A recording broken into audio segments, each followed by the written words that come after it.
మెదక్ జిల్లా నర్సాపూర్ నియోజకవర్గ పరిధిలోని వెల్దుర్తి ఎస్ఐగా రాజు శనివారం బాధ్యతలు స్వీకరించారు. కామారెడ్డి జిల్లా నాగిరెడ్డిపేట ఎస్ఐగా విధులు నిర్వహించిన రాజు సాధారణ బదిలీలో వెల్దుర్తికి బదిలీపై వచ్చారు.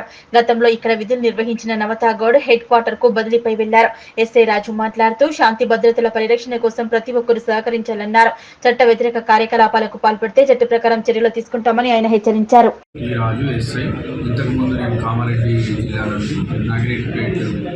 మండల ఎస్ఐగా పనిచేశాను.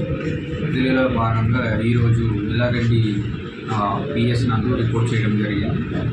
శాంతి భద్రత విఘాతం కలిగించే ఎటువంటి శత్రువులైనా వారిపై చట్టరీత్యా చర్యలు తీసుకోవడం జరుగుతుంది. ఇంకోటి ఎటువంటి నేరాలకు పాల్పడినా కానీ చట్ట వ్యతిరేకమైన చర్యలకు పాల్పడినా కానీ వారిపై చట్టపరంగా కొత్త చట్టాల ప్రకారం వారిపై చర్య తీసుకొని తగిన విధంగా శిక్ష పడే విధంగా చూస్తాం.